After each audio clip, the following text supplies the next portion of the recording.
All right, I just watched this public workout, Joseph Parker's public workout for the Dillian Whyte fight on Saturday.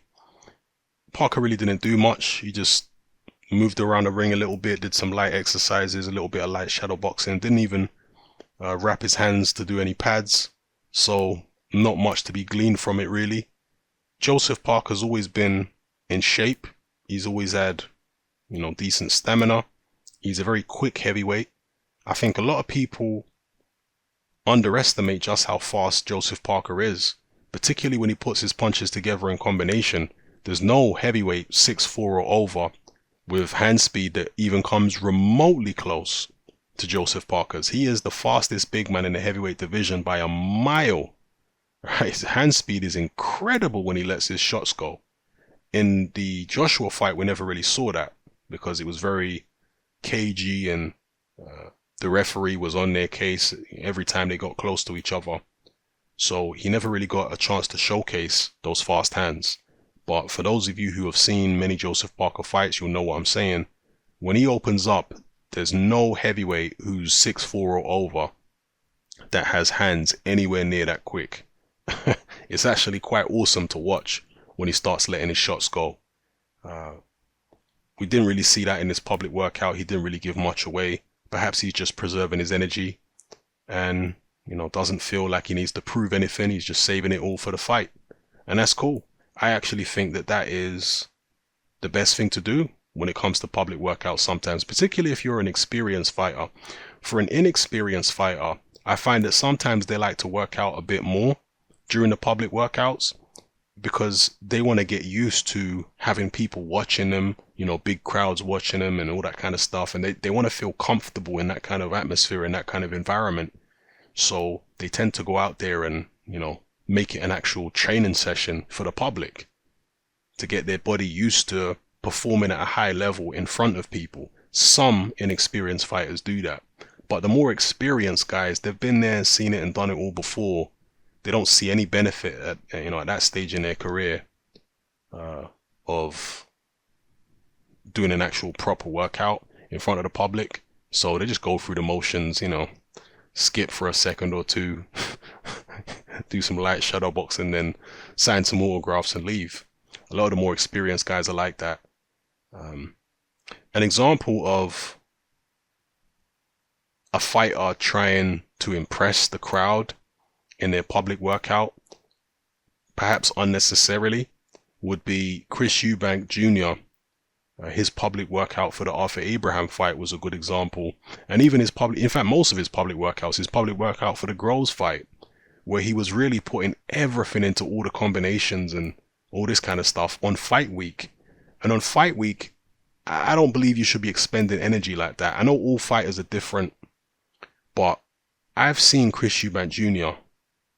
at some of his public workouts on fight week, and he looks a bit overtrained.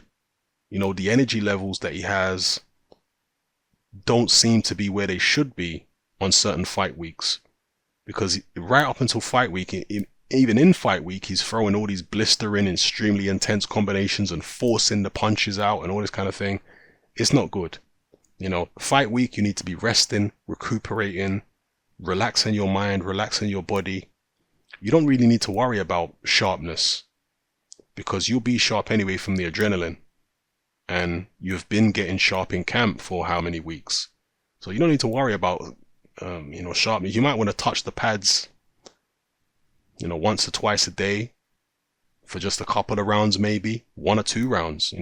Again, there's no one size fits all to training. Different things work for different fighters. But the point I'm making is I've seen some fighters look overtrained, and because they want to impress the crowd at these public workouts and steal the show at the public workout, they go in hell for leather and just wasting energy, which they should be saving for the fight.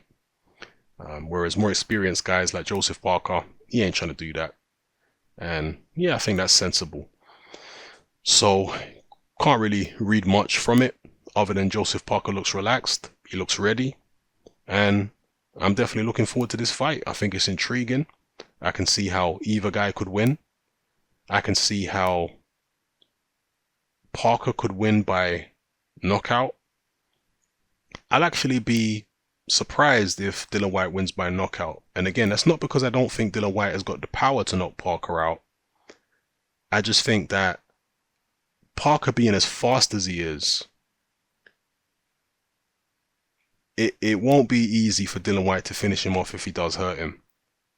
Yeah, I think it will be tough for Dillian Whyte to finish him off. So, with Parker being, having this blistering hand speed, if he manages to hurt Dillian Whyte and he opens up on Dillian Whyte with that ridiculous hand speed, I think that he will have a better chance of getting Dillian Whyte out of there than Whyte will have of getting Parker out of there. That's my thoughts on it. But in terms of picking an absolute winner, I'm still on the fence about it, to be honest with you. I don't know who's going to win, and that's why I like the fight so much. Some days I wake up and I think, no, Parker's going to win this fight. Parker's going to win it. He's fast. He's better coordinated than Dillian Whyte. I think all these kind of things. But then I think about the Takam fight and I think, you know what? Yeah, but Takam is not very fast, and he managed to have loads of success against Joseph Parker. And what about that Kajanu guy?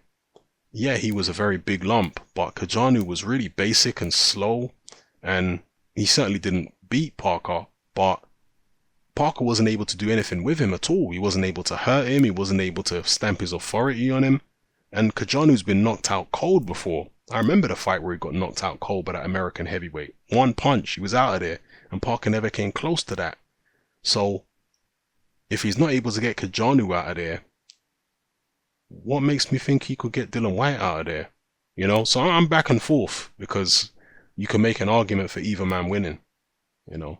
I'll probably be back and forth up until the opening bell.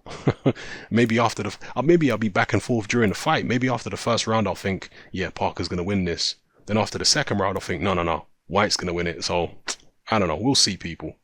Let me know how you feel about Joseph Parker and how he looked at the public workout. Yeah, it's Sam and I'm out.